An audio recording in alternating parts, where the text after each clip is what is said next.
Você já parou para pensar por que tantas pessoas e nações parecem lutar contra Deus? Por que há tanta resistência àquilo que é justo, puro e verdadeiro? O Salmo 2 começa com essa pergunta.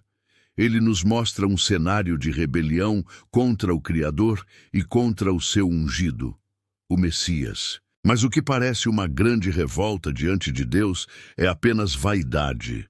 Neste vídeo, vamos refletir em cada versículo dessa poderosa mensagem. Um salmo que revela a autoridade de Cristo, a fragilidade dos planos humanos sem Deus e a bênção que há em se refugiar nele. Fica comigo até o final e deixa a palavra tocar o teu coração. Versículo 1. Por que se amotinam as nações e os povos tramam em vão? Esse versículo nos convida a observar a insensatez da humanidade. A pergunta do salmista expõe o absurdo de resistir ao Deus Todo-Poderoso. É como se ele dissesse: por que tentar lutar contra o inevitável? Mesmo diante da soberania divina, muitos preferem viver conforme seus próprios desejos, alimentando ilusões de liberdade que, na verdade, os conduzem à escravidão do pecado. Planos são traçados, ideologias são erguidas e corações se endurecem. Tudo em vão.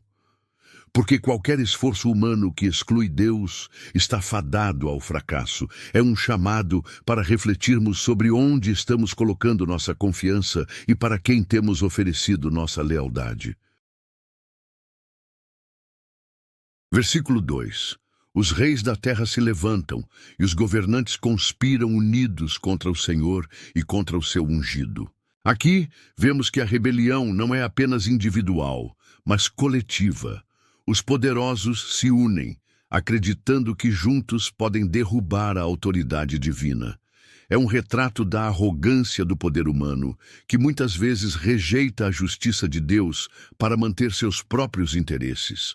Ao longo da história, reis, impérios e sistemas têm tentado remover Deus da sociedade, da cultura e do coração das pessoas. Mas essa aliança de orgulho não pode prevalecer. A oposição contra o ungido, Jesus Cristo, é uma resistência contra o amor, a salvação e a vida. Esse versículo é um alerta. O poder humano jamais poderá substituir o trono eterno. Versículo 3. Vamos romper os seus laços e nos livrar das suas algemas. O ser humano tende a confundir a autoridade com opressão.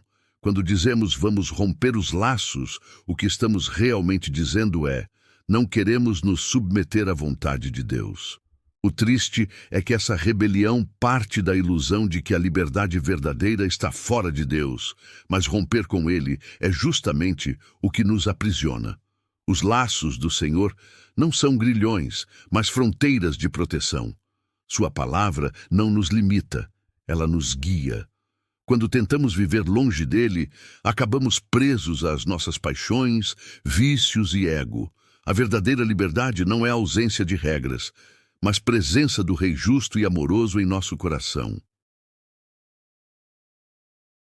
Versículo 4. Do seu trono nos céus, o Senhor ri e caçoa deles. Essa reação divina pode parecer estranha à primeira vista. Deus ri, sim, mas não é um riso de prazer.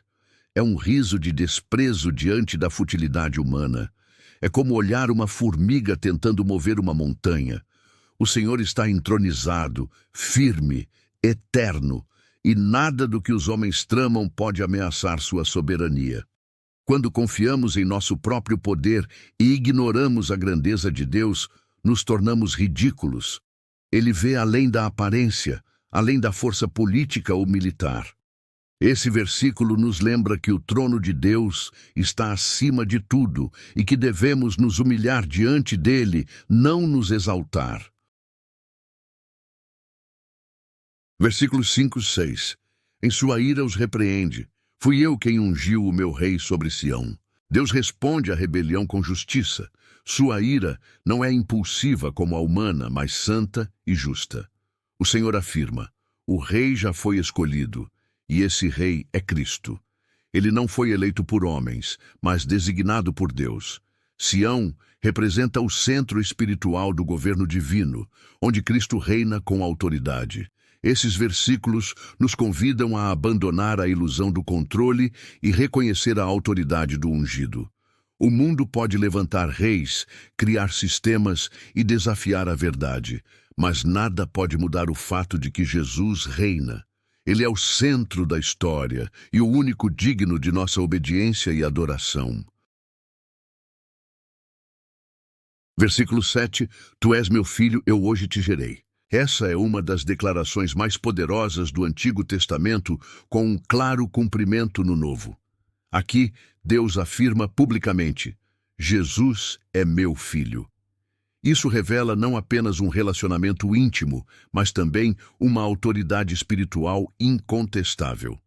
Cristo não é apenas um líder religioso, ele é o Filho gerado, o herdeiro de todas as coisas.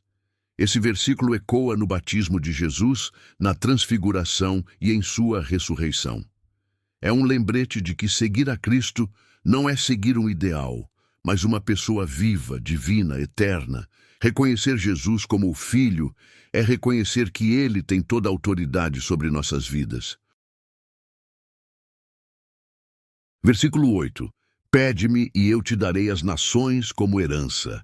Deus oferece ao Filho as nações como herança. Isso nos mostra a dimensão global do reino de Cristo. Seu domínio não está limitado por fronteiras. A missão de Jesus é alcançar os confins da terra, e isso nos inclui. Esse versículo também carrega um chamado: orar com ousadia, interceder pelas nações e colaborar com o avanço do Evangelho. Tudo pertence ao Senhor, e Ele quer que participemos da expansão do seu reino. Não importa onde estejamos, nossa vida pode refletir essa herança real se nos colocarmos nas mãos do Rei. O mundo pertence a Cristo, e nós somos parte da sua missão.